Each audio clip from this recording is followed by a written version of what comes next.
abandonada bajo la lluvia con un bebé de 3 meses. El conductor que se detuvo lo cambió todo. Prepara los pañuelos. Yo estaba parada en la acera, bajo la lluvia fría de agosto en Montevideo, sosteniendo a mi hija de 3 meses contra el pecho, intentando protegerla de la tormenta con mi propia chaqueta mientras mi ropa quedaba empapada. Mis maletas estaban en el suelo a mi lado, absorbiendo agua, y yo temblaba tanto de frío como de pánico absoluto. No tenía a dónde ir, no tenía a nadie a quien llamar. Mi cuenta bancaria tenía 50 pesos uruguayos, el equivalente a poco más de $1. Y mi hija, mi pequeña Sofía, lloraba desesperada, sintiendo mi desespero a través de esa conexión invisible que existe entre madre y bebé. Fue en ese momento, en el fondo del pozo más profundo que jamás experimenté, que un coche se detuvo. Un conductor de aplicación al que yo ni siquiera había llamado, que estaba allí por puro azar, que me miró con una expresión que era parte lástima y parte reconocimiento, como si viera algo familiar en esa escena de desesperación. Abrió la ventanilla y dijo 5 palabras que cambiarían mi vida para siempre. «Sube al coche. Necesitas ayuda». Yo no sabía en ese momento, pero ese hombre estaba conectado a mi historia de formas que desafiarían cualquier noción de coincidencia. Y lo que sucedió después, bueno, eso tienes que escucharlo hasta el final, porque prometo que te dejará sin palabras. Mi nombre es Carolina, tengo 28 años, y hasta hace 6 meses yo tenía una vida completamente diferente.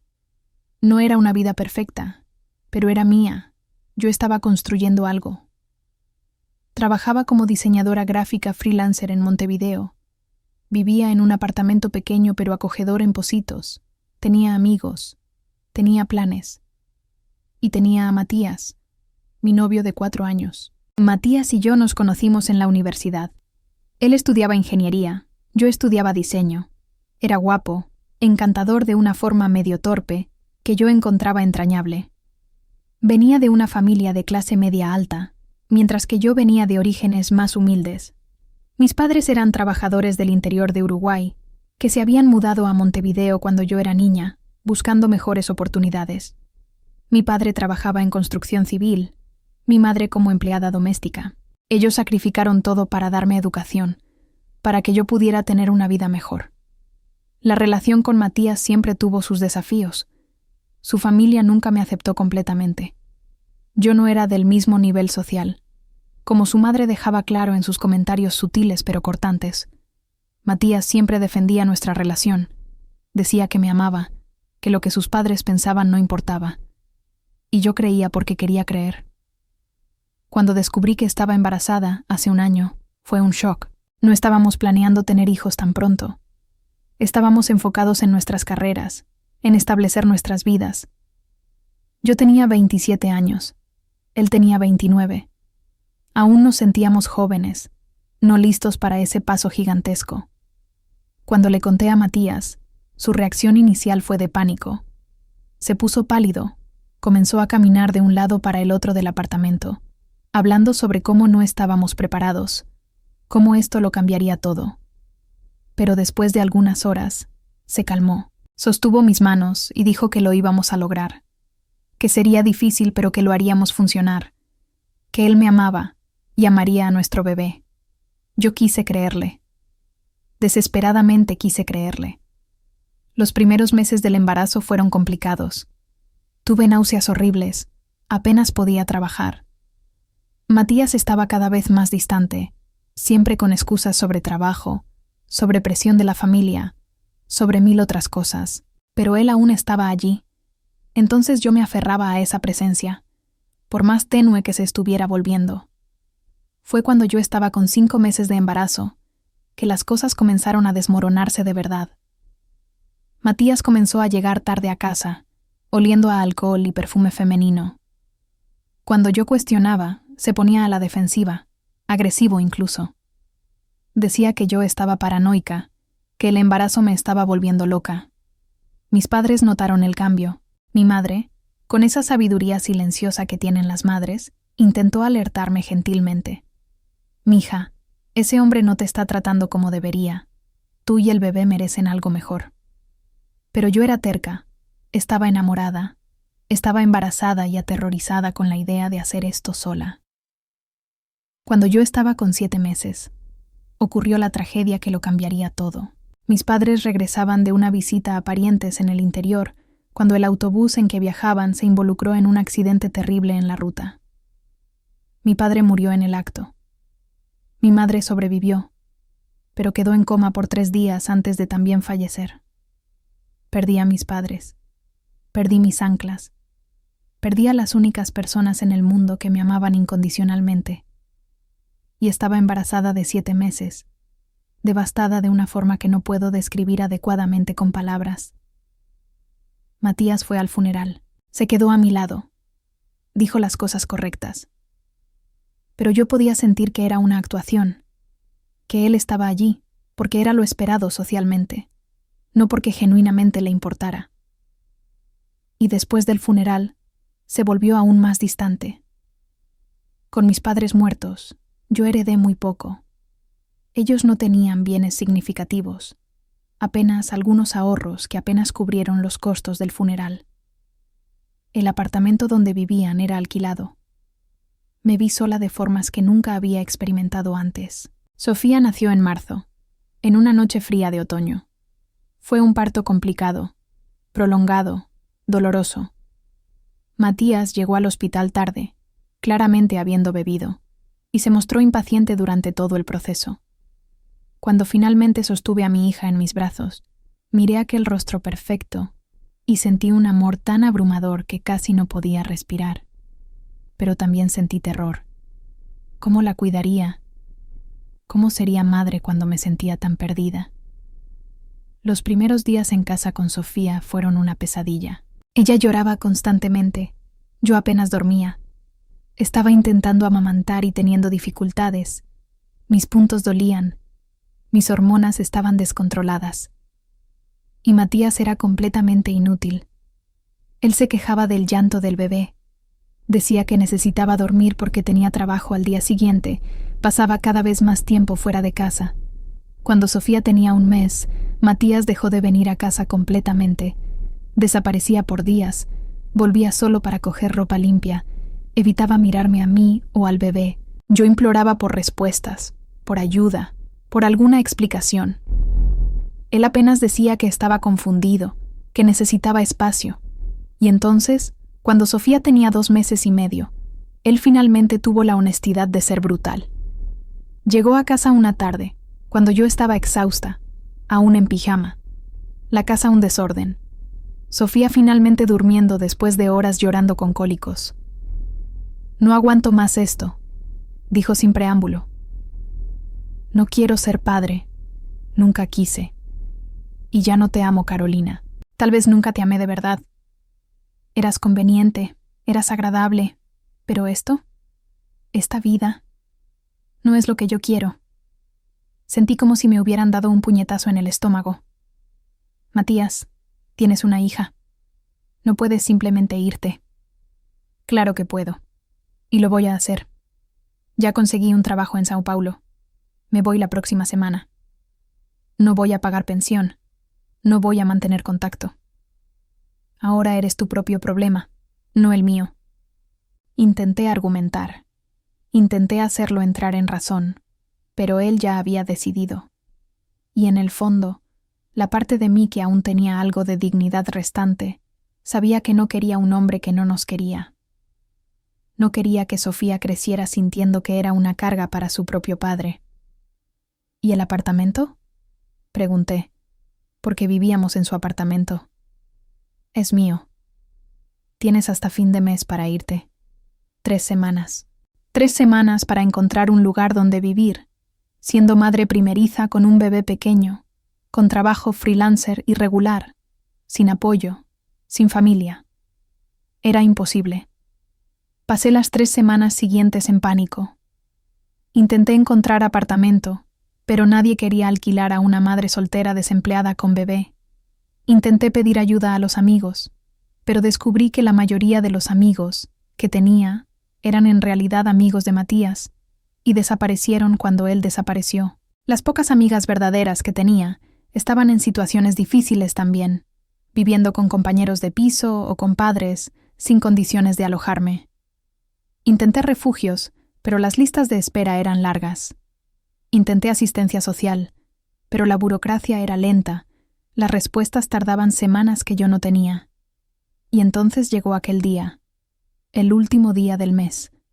Matías apareció por la mañana con un amigo, y literalmente puso mis cosas en la calle, 2 maletas con ropa, algunas pertenencias del bebé. Él ni siquiera miró a Sofía. Apenas dijo, «Buena suerte», con un tono que dejaba claro que no deseaba buena suerte ninguna, y cerró la puerta. Me quedé parada en la acera de aquella calle en Pocitos, sosteniendo a mi hija, mirando mis maletas, sin tener absolutamente idea de qué hacer. Tenía 50 pesos en la cuenta.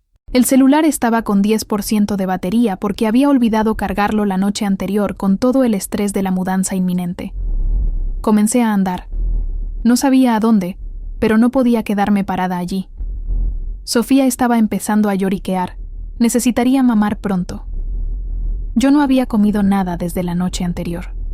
Anduve por horas, arrastrando una maleta, cargando a la bebé en el sling, la otra maleta colgada en la espalda. La gente me miraba con lástima, algunos con asco, como si yo fuera invisible o contagiosa. Nadie ofreció ayuda. Cuando la tarde se convirtió en noche y comenzó a llover, yo estaba en una parte de Montevideo que no conocía bien, lejos de Pocitos, en algún barrio menos central. Estaba perdida, mojada, exhausta, desesperada. Sofía lloraba sin parar ahora. Necesitaba ser alimentada, cambiada, estar en algún lugar cálido y seguro. Y yo no tenía nada de eso para ofrecerle. Fue en ese momento de desespero absoluto, cuando yo estaba a punto de colapsar completamente, que aquel coche se detuvo. Un sedán sencillo, con el adhesivo de una aplicación de transporte en la ventanilla. El conductor, un hombre de apariencia entre 40 y 50 años, cabello canoso, ojos oscuros amables, me miró con una expresión que era imposible de descifrar completamente. «Sube al coche», dijo. «Necesitas ayuda».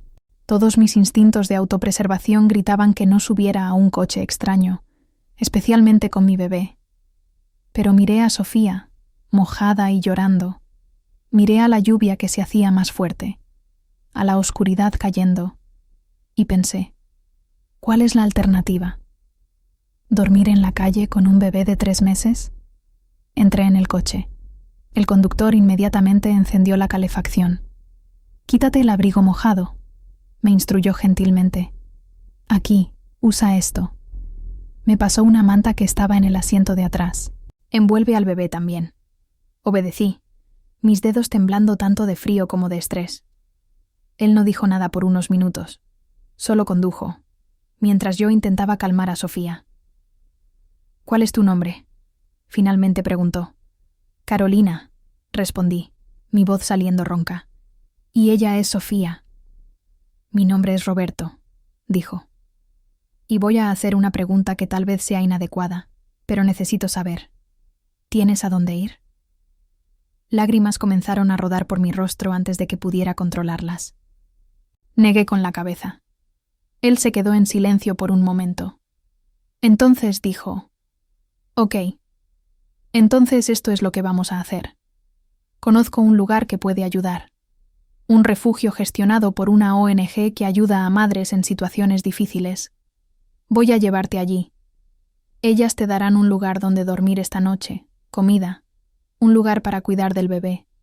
Y mañana, con la cabeza más clara, podrás empezar a resolver las cosas». «No tengo dinero para pagar la carrera», dije, humillada. «No pedí dinero», respondió simplemente. Condujimos por cerca de 20 minutos. Roberto hacía preguntas ocasionales, nada invasivo, solo lo suficiente para entender mi situación. Le conté la versión resumida.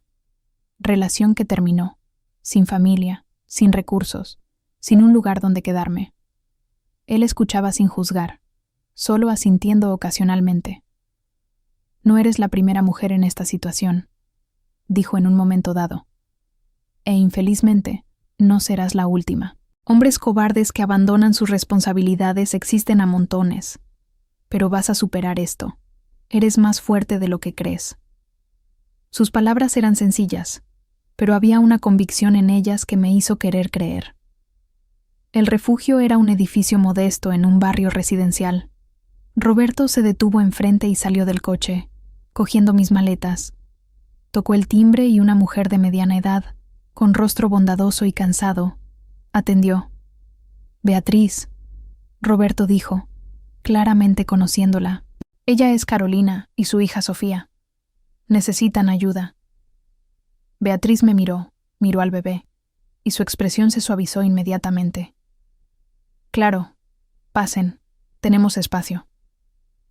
Antes de que pudiera agradecer a Roberto adecuadamente, él ya estaba volviendo al coche. «Cuídate, Carolina, y a la pequeña Sofía, estarán bien». Y entonces se fue, desapareciendo en la noche lluviosa, un desconocido que había aparecido en mi momento más oscuro y había ofrecido amabilidad cuando más la necesitaba. El refugio se convirtió en mi hogar durante los próximos 2 meses. No era lujoso. Era una habitación compartida con otras 3 mujeres, todas con sus propias historias de dificultad. Pero tenía cama limpia, ducha caliente, comida 3 veces al día. Y lo más importante, tenía a Beatriz y otras voluntarias que ayudaban con los bebés, que ofrecían consejos sobre maternidad, que conectaban a las madres con recursos sociales. Fue allí donde comencé a reconstruirme, despacio, un día a la vez. Conseguí registrar a Sofía adecuadamente en el sistema, garantizar que tuviera todas las vacunas. Comencé a trabajar de nuevo, haciendo diseños freelancer en mi laptop, vieja siempre que Sofía dormía. Poco a poco, fui juntando dinero. También comencé a procesar todo lo que había sucedido. La pérdida de mis padres, el abandono de Matías, mi nueva realidad como madre soltera. Fue en una de las sesiones de terapia en grupo que el refugio ofrecía que finalmente me permití sentir toda la rabia, todo el dolor, todo el luto que había estado reprimiendo. Lloré como nunca había llorado, y después, extrañamente, me sentí más ligera. Durante esos 2 meses, a menudo pensé en Roberto, aquel conductor anónimo que había cambiado el rumbo de mi noche más oscura. Quería agradecerle, pero no tenía cómo encontrarlo. No sabía su apellido, no tenía su número, no recordaba ni qué aplicación de transporte era. Cuando Sofía cumplió 5 meses y medio, conseguí juntar dinero suficiente para alquilar una habitación minúscula en un apartamento compartido. Era pequeño. Solo tenía espacio para una cama individual y una cuna pequeña para Sofía, pero era mío. Era un comienzo. Seguí trabajando, cogiendo cada proyecto que aparecía, ahorrando cada peso que podía. Sofía estaba creciendo, volviéndose más fuerte, y a pesar de todas las dificultades, yo la amaba con una intensidad que a veces me asustaba. Ella era mi propósito, mi razón para seguir levantándome todos los días, incluso cuando el agotamiento era abrumador. Fue 3 meses después de salir del refugio, cuando Sofía tenía 8 meses, que sucedió algo extraordinario. Yo estaba en el supermercado, haciendo compras básicas, cuando una mujer se acercó a mí. Ella tenía unos 60 años, elegante, con una sonrisa cálida. «Perdona la molestia», dijo, «pero tu hija es hermosa. ¿Qué edad tiene?» 8 meses, respondí, acostumbrada a que desconocidos comentaran sobre Sofía. «Parece un bebé feliz», continuó la mujer. «Debe ser una madre maravillosa». Reí amargamente. «Estoy haciendo lo mejor que puedo». Algo en mi respuesta hizo que la mujer me mirara más atentamente. «¿Estás bien?» «Perdona, no quiero ser intrusa, pero pareces cansada». Y tal vez fue la amabilidad genuina en su tono, o tal vez yo estaba necesitando conexión humana, pero me encontré contándole un resumen de mi historia. Ella escuchó sin interrumpir, y cuando terminé, tenía lágrimas en los ojos. «Mi nombre es Elena», dijo, «y creo que deberías conocer a mi marido». Me quedé confusa. «¿Tu marido?» Él ha estado ayudando a mujeres en situaciones difíciles durante años. Trabaja como conductor de aplicación, pero es más que eso. Bueno, déjame darte mi número. Si quieres, podemos quedar para tomar un café. sin presión, sin compromiso, solo una conversación. Algo en aquella oferta resonó con la amabilidad que Roberto había mostrado meses atrás. Acepté su número. Una semana después, me encontré con Elena en una cafetería en el centro de Montevideo. Sofía estaba conmigo, feliz en el cochecito. Elena llegó con un hombre alto, cabello canoso, ojos oscuros amables. Mi corazón se detuvo cuando lo reconocí. «¿Roberto?», dije, incrédula. Él me miró por un momento, claramente intentando ubicarme. Entonces sus ojos se abrieron. «¿Carolina? ¿La chica con el bebé aquella noche de lluvia? ¿Se conocen?», Elena preguntó sorprendida. «Él me salvó», dije, lágrimas ya comenzando. «Hace 6 meses. Me encontró en la calle, me llevó al refugio. Nunca conseguí agradecerle adecuadamente». Roberto sonrió. «No tienes que agradecer. Solo hice lo que cualquier persona decente haría». Nos sentamos y conversamos por horas. Elena era terapeuta jubilada, y juntos, ella y Roberto, habían creado una red informal de apoyo para mujeres en situaciones vulnerables. Roberto usaba su trabajo como conductor de aplicación para identificar a personas que necesitaban ayuda, y Elena coordinaba recursos, conectaba con servicios sociales, ofrecía asesoramiento. «¿Por qué hacen esto?», pregunté. Ellos intercambiaron una mirada. Elena habló primero. «Porque sabemos cómo es. Nosotras pasamos por eso». Y entonces ella contó su historia. 30 años atrás, Elena había sido una madre soltera joven, abandonada por el padre de su hijo, sin recursos, sin apoyo. Ella había pasado años luchando, a veces viviendo en refugios, a veces en la calle. Fue un conductor de taxi amable, el padre de Roberto, quien un día la ayudó, la llevó a ella y a su bebé a un lugar seguro, la conectó con personas que podían ayudar. «Aquel acto de bondad cambió mi vida», Elena dijo. Y años después, cuando mi hijo creció, cuando las cosas mejoraron, conocí a Roberto. Él había sido educado por su padre para creer en ayudar a la gente. Nos enamoramos, nos casamos y decidimos continuar el legado de su padre. Ayudar a otras mujeres que estuvieran en la situación donde yo estuve. «¿Y tú?», Roberto dijo, mirándome.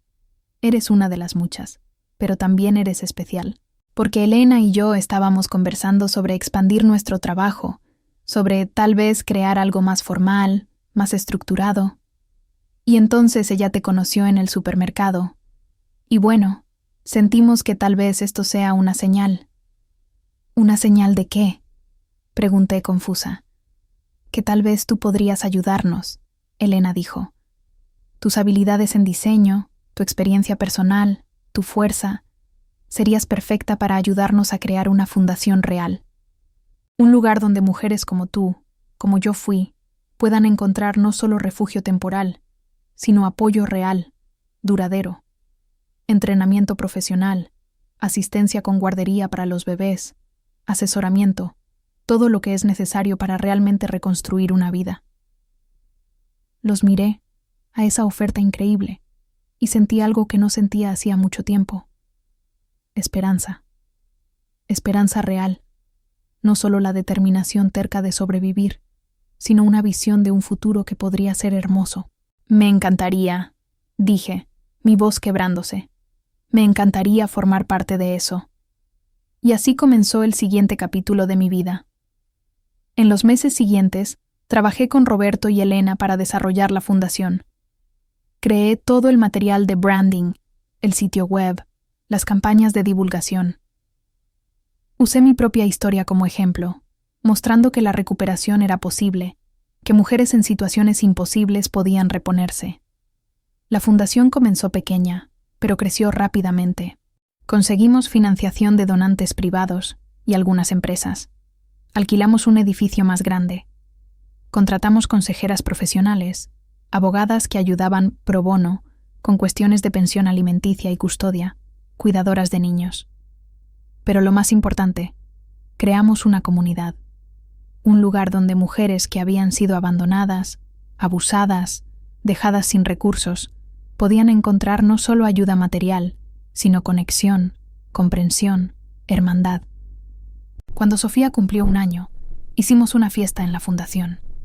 Ella daba sus primeros pasitos, exploraba todo con esa curiosidad infinita de bebés. Roberto la observaba con un cariño que me hacía encoger el corazón. «Es especial», dijo. «Ustedes dos lo son». «Ustedes cambiaron nuestras vidas», yo respondí. «Si no hubieras parado aquella noche...» «Alguien habría parado», dijo gentilmente. «O habrías encontrado otro camino. Eres una superviviente, Carolina. La ayuda que di fue pequeña comparada con la fuerza que demostraste». Pero aquí es donde la historia toma su último giro sorprendente. Porque 2 meses después de aquella fiesta, Roberto recibió un diagnóstico devastador. Cáncer pancreático, avanzado. Los médicos le daban tal vez 6 meses. Todos nosotros quedamos destrozados. Elena estaba inconsolable. Roberto, sorprendentemente, estaba calmado. «Viví una vida buena», dijo. «Ayudé a personas. Amé y fui amado. No puedo pedir más». Pero había algo que él quería hacer. En sus últimos meses, Roberto estaba obsesionado con un proyecto específico: encontrar al máximo posible de mujeres que él había ayudado a lo largo de los años.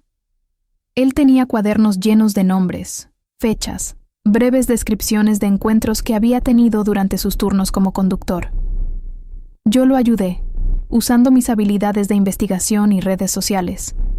Una por una, encontramos a esas mujeres. Algunas estaban bien, habían reconstruido sus vidas, algunas aún luchaban. Cada una tenía una historia, una memoria de Roberto apareciendo en el momento justo. Fue cuando estábamos buscando a una mujer llamada Ana que descubrimos algo imposible. Ana había sido ayudada por Roberto 15 años atrás, cuando tenía 23 años, y acababa de ser expulsada de casa por su familia conservadora al descubrir que estaba embarazada. Roberto la llevó a un refugio. La ayudó a establecerse. Cuando finalmente encontramos a Ana, ella estaba viviendo bien, trabajando como profesora, con un hijo de 14 años. Pero cuando mostré la foto de Roberto, ella se puso pálida. «Dios mío», susurró. «Yo conozco a este hombre. Pero no solo de aquella noche. Él es mi padre biológico». El mundo pareció detenerse. «¿Qué?», Ana explicó. Ella había sido dada en adopción al nacer. Sus padres biológicos eran jóvenes, no estaban preparados. Ella había crecido con una familia adoptiva, pero siempre supo que era adoptada. Y años atrás, había hecho una prueba de ADN por curiosidad, registrando los resultados en una base de datos pública. «Recibí una notificación hace algunos meses», dijo. «Una coincidencia cercana. Un pariente. No investigué profundamente porque estaba ocupada, pero tengo los detalles en casa». Cuando ella verificó, la coincidencia era con alguien llamado Roberto Méndez, el mismo Roberto que la había ayudado cuando estaba embarazada y desesperada, sin nunca saber que ella era su hija biológica, que él había dado en adopción hace más de 30 años. Cuando se lo contamos a Roberto, él lloró. Por primera vez desde el diagnóstico, él lloró. «Ayudé a mi propia hija», susurró. Sin saberlo, el universo me dio la oportunidad de estar allí para ella, incluso después de todos esos años. Ana y Roberto pasaron los últimos meses de su vida reconectando, conociéndose el uno al otro, curando viejas heridas. No fue siempre fácil. Ana tenía sentimientos complicados sobre haber sido dada en adopción, incluso entendiendo racionalmente por qué había sucedido. Pero trabajaron en ello, con la ayuda de Elena que mediaba como la terapeuta que era.